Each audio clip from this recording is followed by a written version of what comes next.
Queridos hermanos, quería tomar como base para nuestra meditación un pasaje de la carta a los Colosenses, esta carta hermosa de Pablo a los Colosenses. Vamos a meditar en el capítulo 1, pero no comenzando en el versículo 1, porque esta primera parte, hay una palabrita que ahora les voy a decir que comienza un poquito más adelante y me quería detener un poquito en el significado de esta palabra, así que por eso vamos a empezar la lectura un poquito antes, en el versículo 15. Vamos a leer desde el versículo 15 hasta el versículo 23. Él, es decir, el Señor Jesús, Él es la imagen del Dios invisible, el primogénito de toda creación, porque en Él fueron creadas todas las cosas, las que hay en los cielos y las que hay en la tierra, visibles e invisibles, sean tronos, sean dominios, sean principados, sean potestades. Todo fue creado por medio de Él y para Él. Y Él es antes de todas las cosas, y todas las cosas en Él subsisten. Y Él es la cabeza del cuerpo, que es la iglesia. Él, que es el principio, el primogénito de entre los muertos, para que en todo tenga la preeminencia. Por cuanto agradó al Padre que en Él habitase toda plenitud. Y por medio de Él reconciliar consigo todas las cosas, así las que están en la tierra como las que están en los cielos, haciendo la paz mediante la sangre de su cruz. Y a vosotros también, que erais en otro tiempo extraños y enemigos en vuestra carne, haciendo malas obras, ahora os ha reconciliado en su cuerpo de carne por medio de la muerte, para presentaros santos y sin mancha e irreprensibles delante de Él. Si en verdad permanecéis fundados y firmes en la fe, y sin moveros de la esperanza del Evangelio que habéis oído, el cual se predica en toda la creación que está debajo del cielo, del cual yo, Pablo, fui hecho ministro. A modo de introducción, esta carta a los colosenses, digamos primero que la iglesia de Colosas, la iglesia a la cual va dirigida esta carta, no inició la obra Pablo allí. Y es más, algunos comentaristas piensan que Pablo no conocía a Colosas, que nunca pasó por allí. Pero el iniciador de esta obra fue Epafras, que era un hermano que vivía allí en Colosas y ha conocido el Evangelio a través de la palabra que le hizo llegar el apóstol Pablo. Él conoció al Señor por intermedio del apóstol Pablo, volvió a su ciudad y aparentemente inició allí la obra y allí se formó esta iglesia a la cual Pablo dirige esta carta. ¿Por qué se escribe la carta? Bueno, la carta, como tantas otras cartas del Nuevo Testamento, fue escrita porque habían aparecido algunos problemas en esta iglesia. Y aunque Pablo no había sido el iniciador allí en la obra, él obviamente, por cada lugar donde se predicaba el Evangelio y se estableció una iglesia, sentía una carga especial. Y él decía que no podía ser que algo estuviera pasando en algún lugar sin que lo afectara. Él decía, ¿quién enferma y no enferma? ¿Quién sufre y yo no sufro? Él era empático con todo lo que pasaba en la obra del Señor. Por eso, aunque no conocía a los hermanos, allí escribe esta carta, porque allí habían empezado a entrar algunos judaizantes, que sabemos quién eran, que venían de los judíos, que decían que además de la fe en el Señor Jesucristo, había que guardar las ordenanzas del antiguo pacto. También habían aparecido algunos gnósticos, ya conocemos todo pensamiento del gnosticismo y las dos ramas en que se divide, una doctrina realmente errónea. Aparentemente también había entrado la filosofía tan de moda en aquellos tiempos, que venía de Grecia, y también hasta un poco de mística oriental. Todo eso hacía que la sana doctrina de las Escrituras que Epafras le había llevado, que había recibido de Pablo, se viera contaminada de alguna manera, y algunos hermanos pudieran comenzar a dudar de algunas cuestiones, tener algunas preguntas no resueltas, y entonces Pablo quiere ponerle punto final a esto, y quiere que realmente los hermanos estén conociendo bien dónde es que ellos están parados en Cristo Jesús, cuál es su ubicación, cuál es la forma en que deben creer y que deben comportarse. Esta carta fue escrita desde la cárcel en Roma. Pablo estaba allí encarcelado en Roma. Se la suele fechar más o menos entre el año 62, 64 de nuestra era. Y Pablo, que estaba allí en la cárcel, aprovecha que allí hay dos personas, una que es Tíquico, que lo menciona, y otra que es Onésimo. Y todos conocemos la historia de Onésimo. Así que Pablo había escrito, además de esta carta de Colosenses, había escrito la carta a los Efesios, que la tenía allí en la cárcel, y también tenía escrita o estaba escribiendo la carta de Filemón. Así que tenía 3 cartas Pablo allí, y estaba en Roma. Y entonces él toma a estos dos siervos suyos, Tíquico y Onésimo, y les da las 3 cartas para que la traigan. Y una para la iglesia de Éfeso, otra para Colosas, que estaba más o menos a 170 kilómetros al este de Éfeso, y una tercera que era una carta personal que viene dirigida a Filemón, y que se la tenía que traer justamente Onésimo. Ustedes conocen la historia de Onésimo y de Filemón, y lo difícil que sería para Onésimo venir y traerle una carta a aquella persona a la cual él había defraudado, ¿no es cierto? Así que bueno, por eso lo manda a Tíquico, que lo acompaña a Onésimo, y yo me imagino que habrán tenido allí una reunión realmente muy bendecida. Así que vienen Tíquico y Onésimo con estas 3 cartas. Y allí la iglesia de Colosas estaba aparentemente en la casa de Filemón también, ¿no? Así que así era más o menos el entorno de cómo llega esta carta de Pablo a los colosenses. Y hay una palabrita que es la que yo me quiero detener un minutito en esta noche, para que la consideremos, que se encuentra en el verso 18.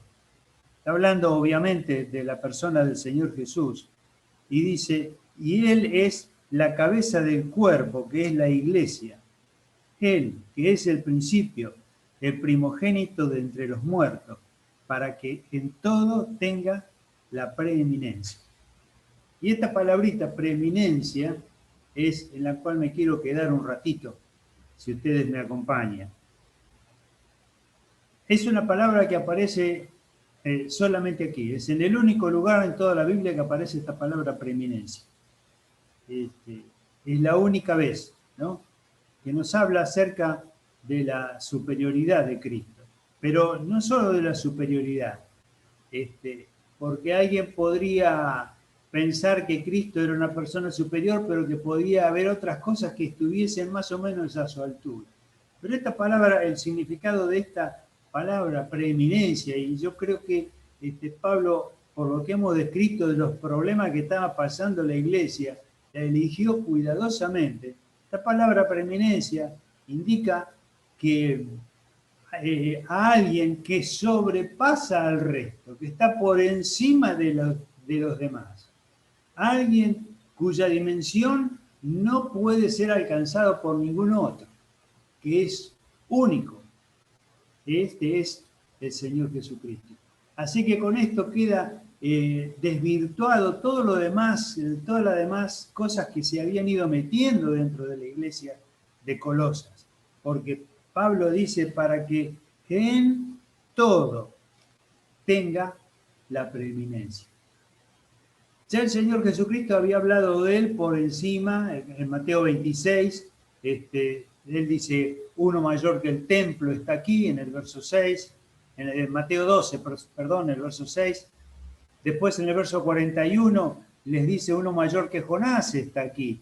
Y en el verso 42 dice que uno mayor que Salomón está aquí. Así que bueno, ya el Señor le estaba indicando, pero acá Pablo quiere que se queden con esta idea de que no hay nada que se pueda siquiera acercar a la persona de Cristo. En ninguna otra cosa, en ninguna filosofía, en ninguna creencia, aún en el pacto de los judíos que había quedado atrás, el Señor Jesucristo dice, cuando instituye la cena del Señor, dice, este es el nuevo pacto en mi sangre, este es el nuevo pacto.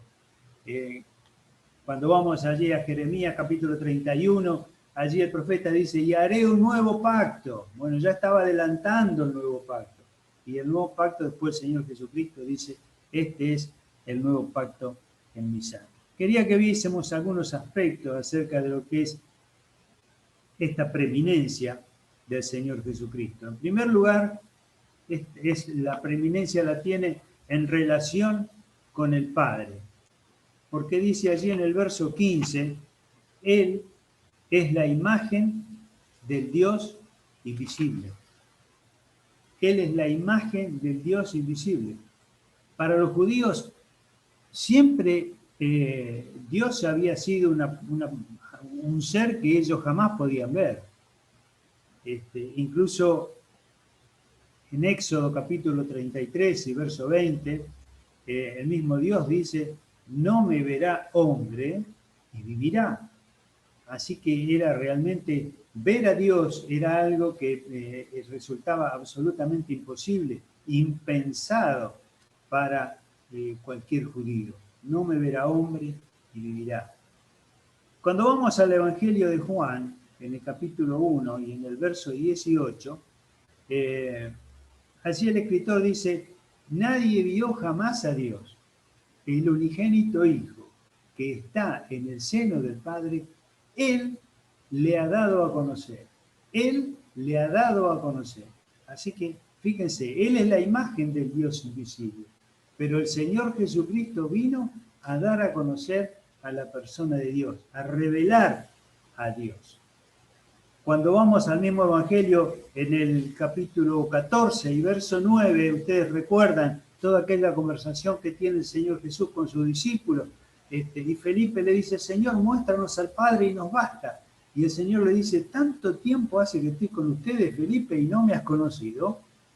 El que me ha visto a mí, ha visto al Padre. El que me ha visto a mí, ha visto al Padre. Así que Él es, en relación con el Padre, Él es quien tiene la preeminencia, porque nadie pudo haber revelado al Padre, ni mostrado al Padre, como lo hizo el Señor Jesucristo.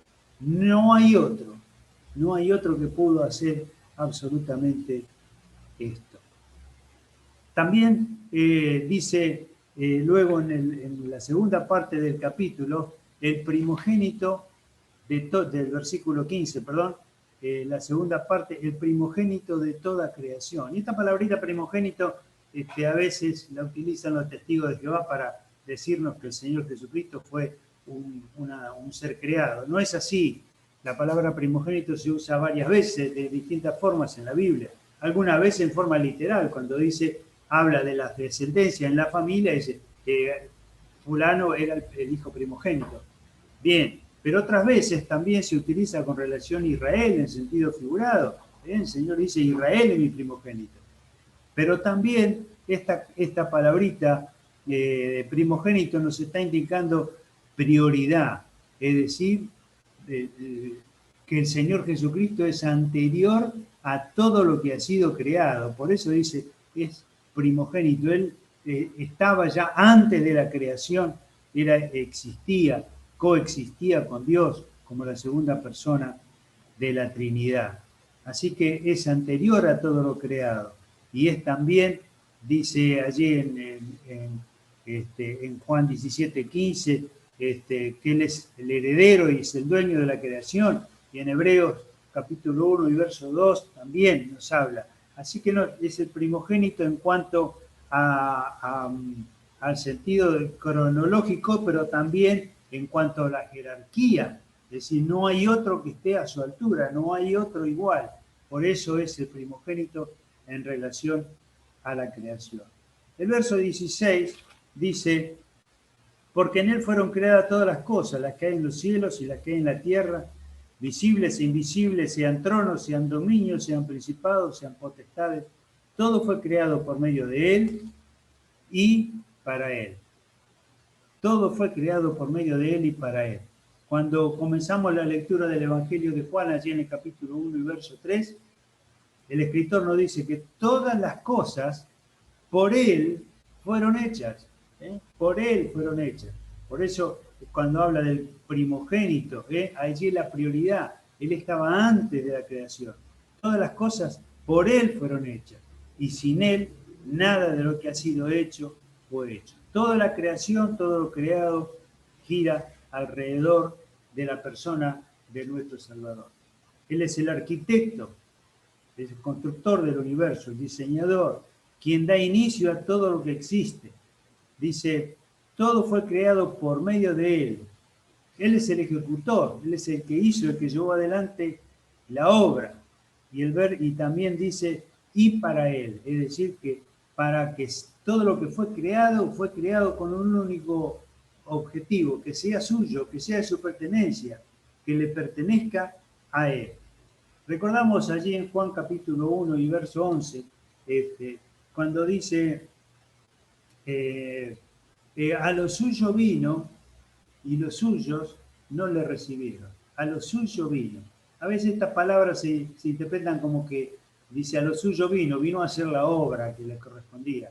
Pero en realidad cuando dice a lo suyo vino, está diciendo que vino al mundo, porque el mundo era de él, el mundo era de su pertenencia, él es el dueño del mundo. Por eso dice a lo suyo vino y los suyos no le recibieron.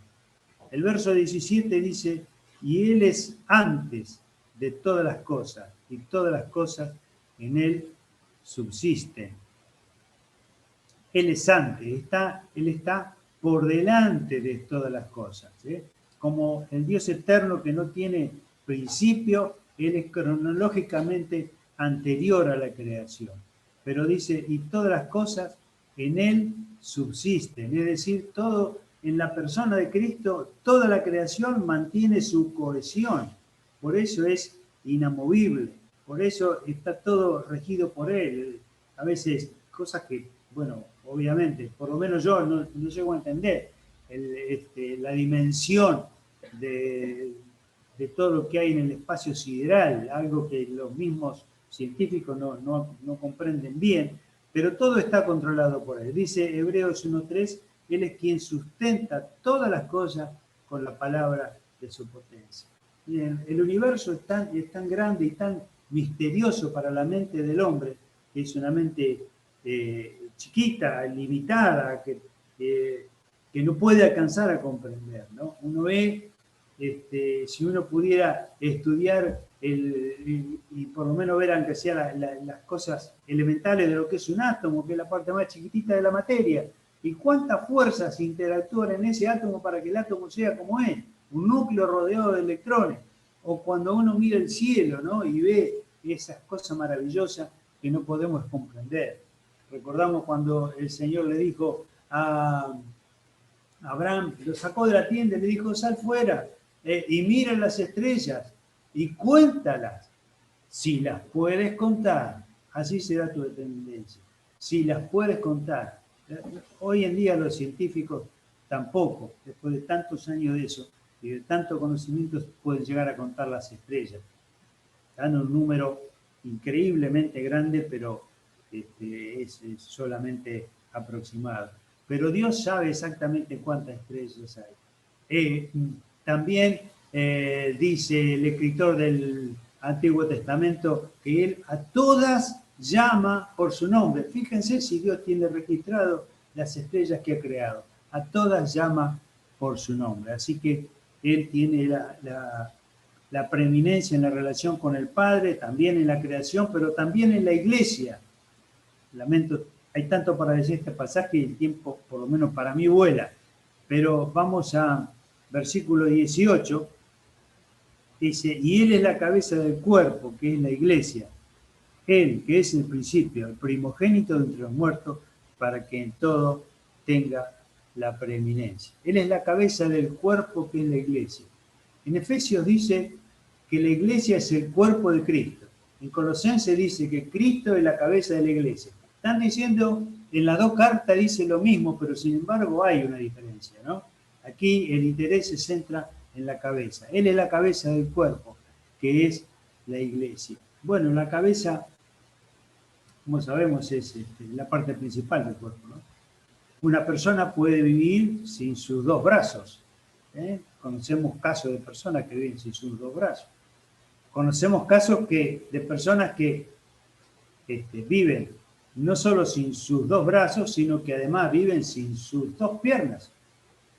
Yo hace un tiempo atrás vi en un programa de televisión un hombre que nació defectuoso, nació sin brazos y sin piernas. Sin embargo, vivía, se podía comunicar, podía hacer, podía llevar, salvo esas limitaciones que tenía, hablaba bien, razonaba bien, cantaba, todo bien, pero no tenía ni brazos ni piernas, pero podía vivir igual. Hace unos años, a un hermano de allí de calle San Martín, le operaron del corazón. Y él me contaba después, dice, Jorge, vos sabés que el médico cuando me vino a ver a la habitación después de la operación me dijo, ¿sabe Juan? Yo durante la operación tuve su corazón en la palma de mi mano, acá tuve su corazón. Y eso me hizo pensar, ¿no? Quiere decir que el hombre puede vivir sin las dos piernas, puede vivir sin los dos brazos y hasta puede vivir, obviamente por poco tiempo, sin su corazón, porque el corazón de este hombre, de este hermano, lo tuvieron que detener para poder operarlo y para después volver a colocarlo en la caja torácica. Mientras tanto estaba conectado a una máquina. Así que el cuerpo humano puede funcionar, aunque sea a un breve tiempo, aún sin su corazón. Pero sin la cabeza no puede. Ni siquiera por un instante. No puede vivir sin la cabeza. El Señor Jesucristo ya lo había dicho en Juan capítulo 15. Yo soy la vid, vosotros los pámpanos. Todo aquel que lleva fruto, mi Padre lo limpiará para que lleve más fruto.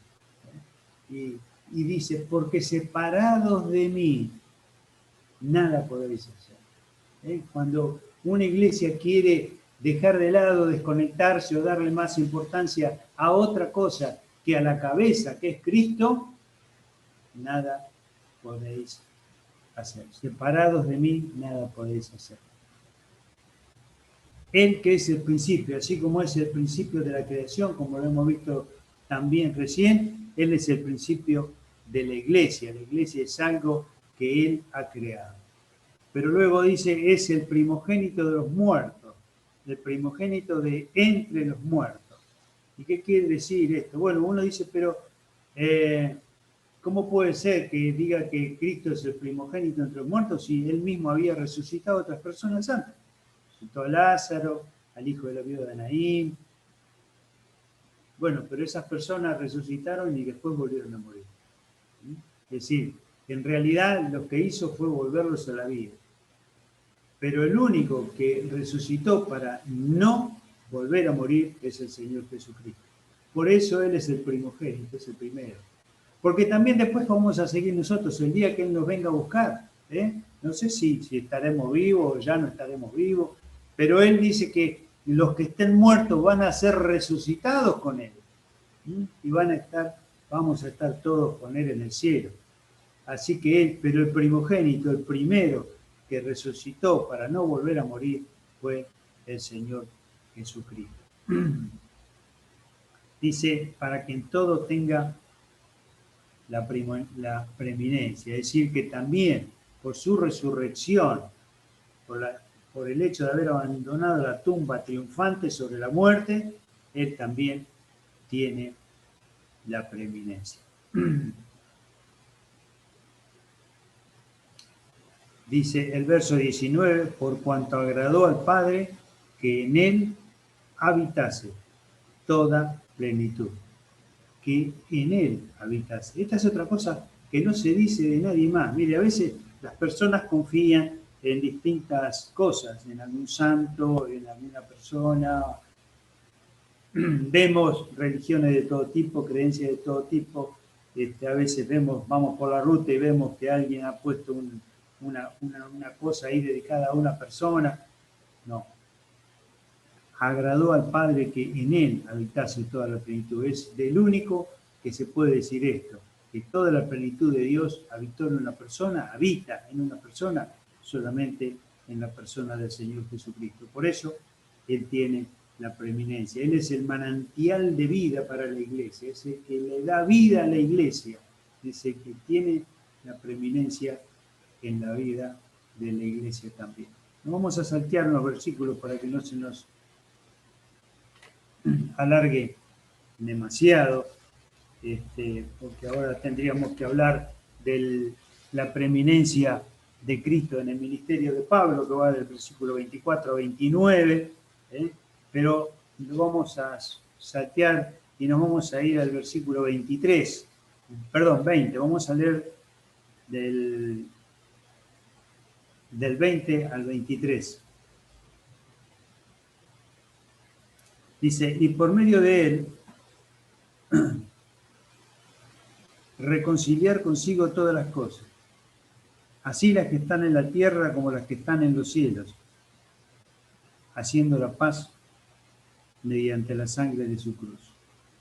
Y a vosotros también, que erais en otro tiempo extraños y enemigos en vuestra mente, haciendo malas obras, ahora os ha reconciliado en su cuerpo de carne por medio de la muerte, para presentaros santos y sin mancha e irreprensibles delante de él.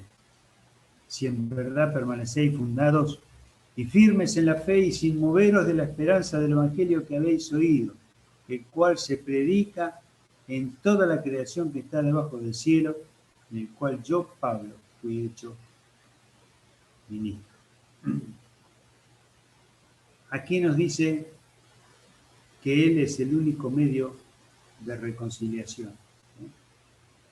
Por medio de Él, reconciliar consigo todas las cosas. Cuando vamos a 2 Corintios, capítulo 5, allí nos habla también de la reconciliación.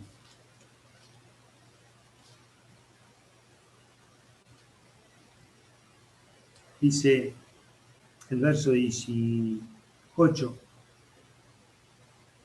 y todo esto, 5:18 de 2 Corintios, y todo esto proviene de Dios, quien nos reconcilió consigo mismo. Fíjese lo que hizo Dios. A veces pensamos, permítame que interrumpa la lectura, pero hay personas que piensan que ellos se pueden reconciliar con Dios, que cualquier hombre se puede reconciliar con Dios, que cumpliendo determinadas cosas, determinada religión, determinado rito, orando, leyendo la Biblia, haciendo buenas obras, lo que usted quiera. Pero acá lo que dice es algo completamente distinto. Acá no dice que el hombre se puede reconciliar con Dios. Acá dice que es Dios el que realiza la reconciliación. Dice, ¿quién nos reconcilió consigo mismo? ¿De qué forma? Por Cristo. Y nos dio el ministerio de la reconciliación. Y fíjese lo que dice el verso 19. Que Dios estaba en Cristo reconciliando consigo al mundo, no tomándoles en cuenta a los hombres sus pecados, y nos encargó a nosotros la palabra de la reconciliación. Así que esta reconciliación, en primer lugar, únicamente se puede hacer a través de la persona y de la obra de Cristo.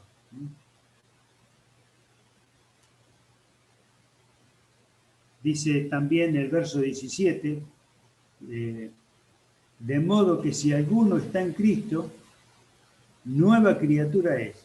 Las cosas viejas pasaron, y aquí todas son hechas nuevas. Esto habla de la experiencia de una persona que recibe a Cristo. Cuando una persona se da cuenta que es un pecador, cuando una persona se da cuenta que está viviendo lejos de Dios, y cuando comprende lo que acabamos de leer, no nuestras palabras, porque esto no es cierto porque lo diga yo, es cierto porque lo dice Dios.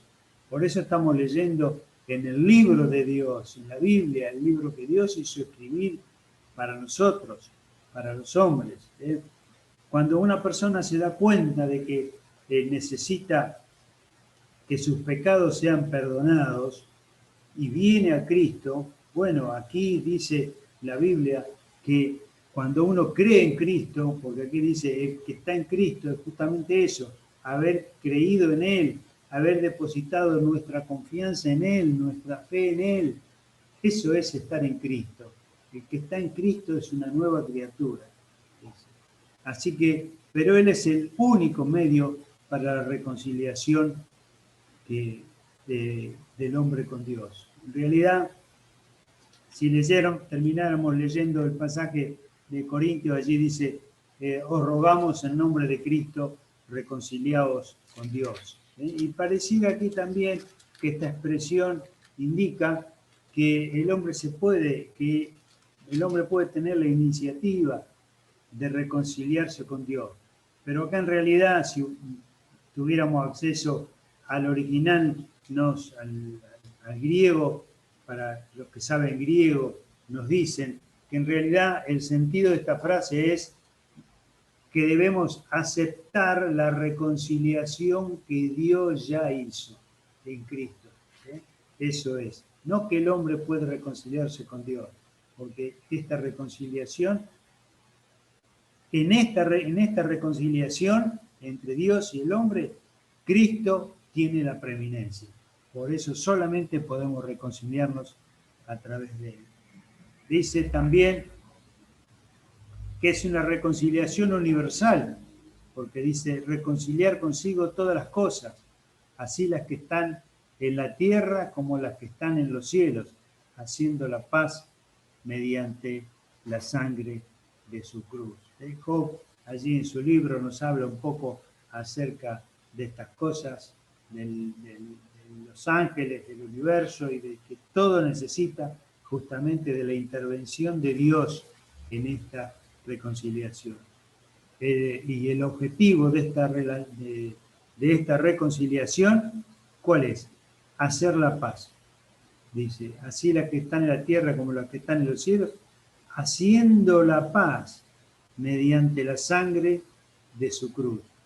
Querido hermano, usted sabe muy bien, como lo sé yo, que la paz con Dios, nuestra paz, que nosotros estemos en paz con Dios, ha sido el fruto de la cruz. No ha sido de ninguna manera por nuestros medios, ni por nuestra iniciativa, porque dice la Escritura que el hombre no tiene tampoco la iniciativa de buscar a Dios. Dice, no hay quien haga lo bueno, no hay quien busque a Dios, no hay ni siquiera uno.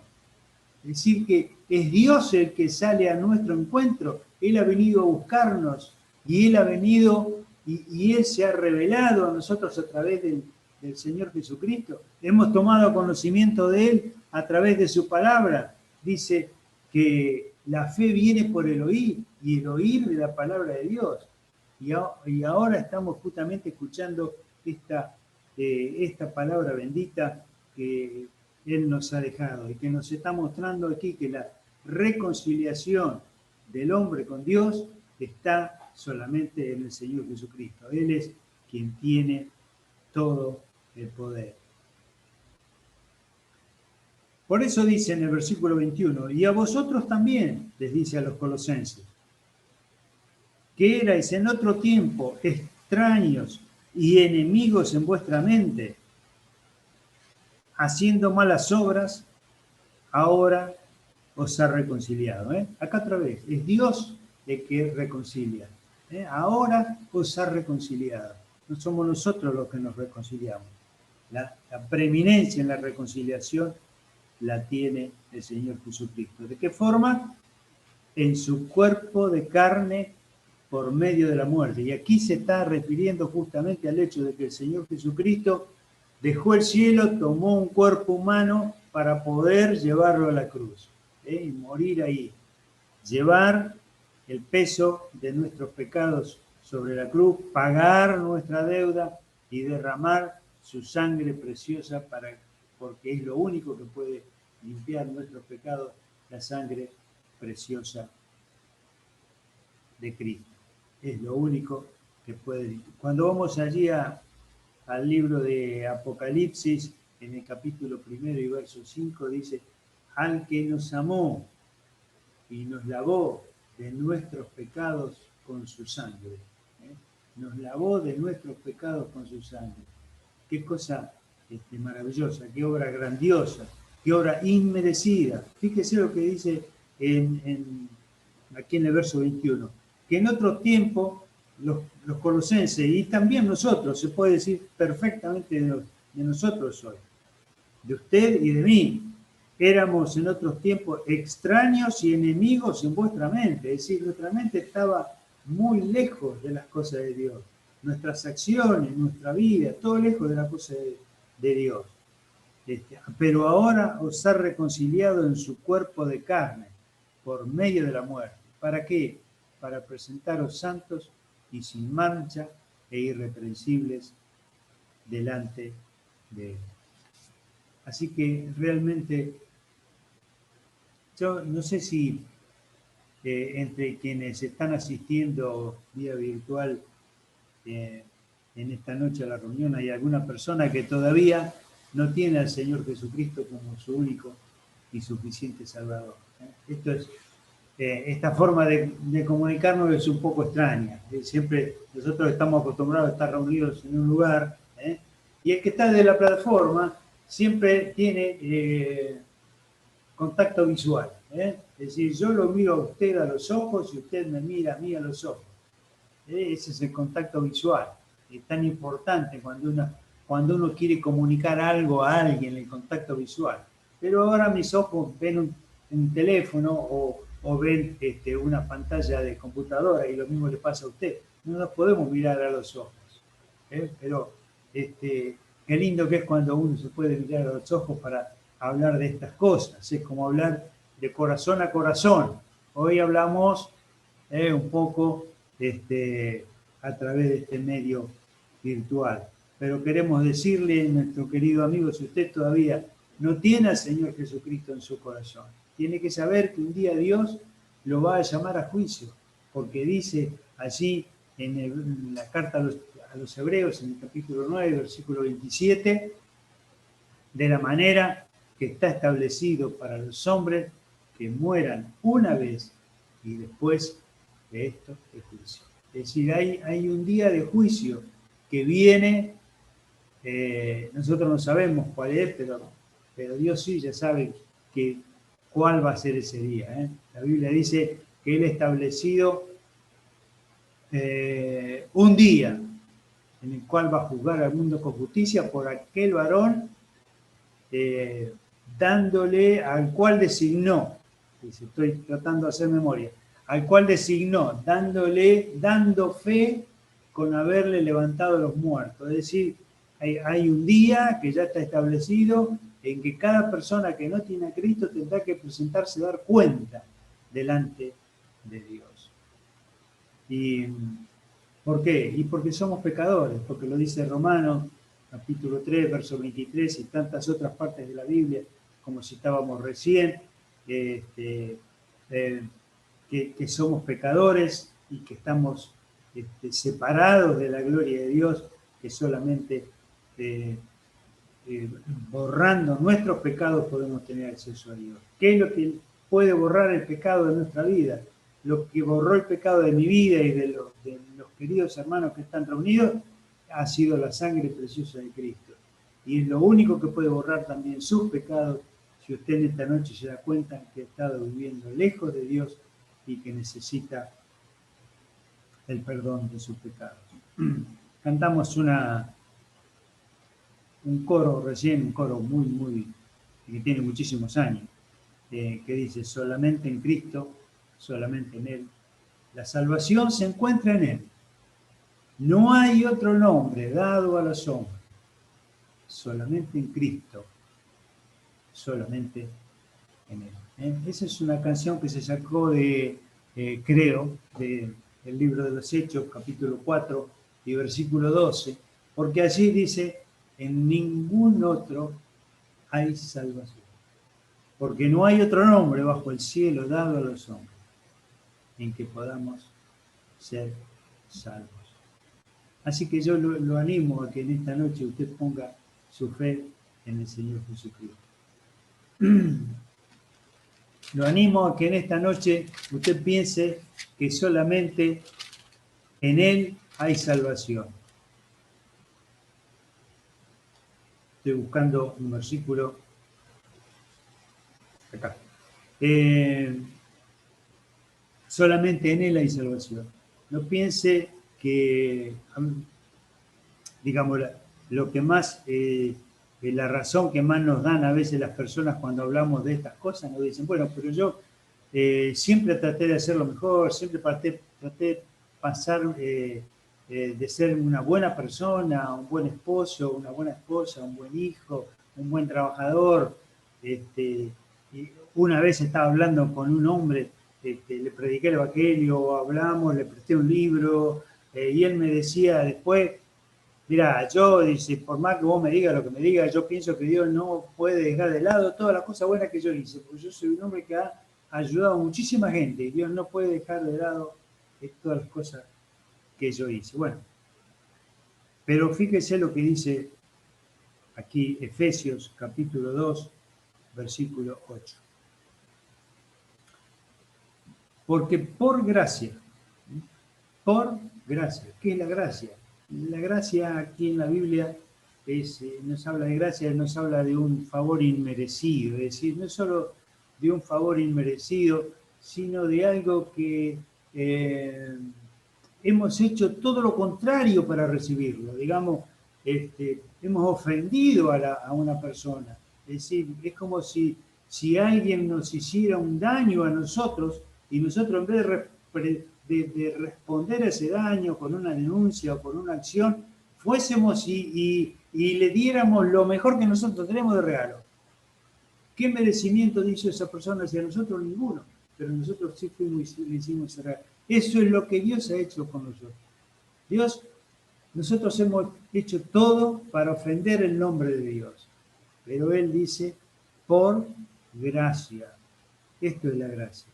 Sois salvos. La salvación que Dios nos da es por gracia, porque nosotros habíamos hecho todo para no merecer la salvación, pero Dios nos dio esa salvación por gracia.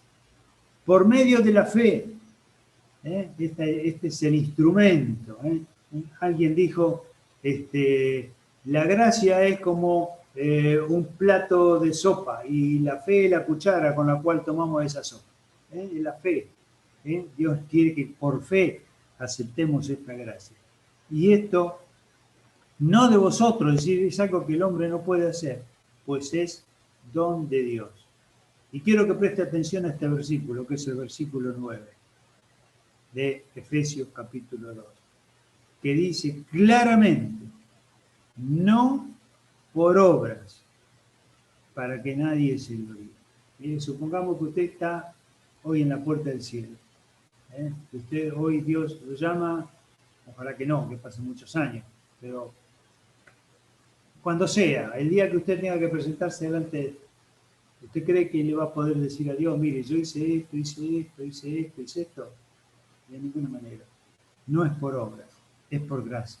La salvación es por gracia. Y es por la gracia de Dios, por medio de la fe en Jesucristo, que somos salvos. Si usted tiene que presentarse delante de Dios y va con su corazón limpio por la sangre de Cristo, limpio de sus pecados, Dios ya no le va a hacer ninguna pregunta. Dios le va a abrir las puertas del cielo. Y esta salvación tiene el gran ingrediente, por decirlo así, que comienza en el momento mismo que nosotros recibimos a Cristo como nuestro Salvador personal. Ahora, si usted ahora quisiera recibir a Cristo, yo lo animo a que en el lugar donde está, o hable con la persona que lo invitó a ver esta reunión, pero con sus palabras, pídale perdón al Señor. Dígale que se arrepiente de sus pecados, dígale que se da cuenta que necesita al Señor Jesucristo para que sea su Salvador, dígale que quiere recibirlo en su corazón como su Salvador, que el Señor Jesucristo limpie su corazón de sus pecados con la sangre preciosa que Él vertió en la cruz del Calvario. Y si usted hace esto realmente con sinceridad y con fe, no tenga duda de que Cristo va a entrar en el mismo momento en su corazón. Y ahí sí se va a cumplir lo que leíamos recién en 2 Corintios 5:17. El que está en Cristo, nueva criatura es. Usted va a pasar a ser una nueva persona por la fe en el Señor Jesucristo, por la obra en el Calvario que Él hizo para pagar por sus pecados. Ojalá que esta pueda ser su experiencia en esta noche. Y a mis queridos hermanos, que tengamos presente que el Señor Jesús tiene toda la preeminencia en todas las cosas. Tiene la preeminencia en su relación con el Padre, tiene la preeminencia en su relación con la iglesia, con la creación, tiene su preeminencia en relación con la iglesia y tiene su preeminencia también en la reconciliación del hombre con Dios. Él es el único, no hay otro que se pueda poner a su altura, por eso es Él el que tiene la preeminencia en todo. Discúlpeme que no empecemos la carta del primer versículo, pero me parecía, esta palabra a mí me llega mucho, la preeminencia del Señor Jesucristo. No hay otro igual, no hay nadie que se pueda poner a la par. Y quería traer estos pensamientos delante de ustedes en esta tarde. Así que el Señor bendiga a cada uno de ustedes, y si hay alguien que tiene la necesidad de recibir al Señor Jesucristo en su corazón, no demore esa decisión, hágalo ahora mismo. Hasta aquí llegamos con nuestra meditación de esta noche. Que Dios bendiga a cada uno de ustedes y muchas gracias por la invitación a participar de esta reunión.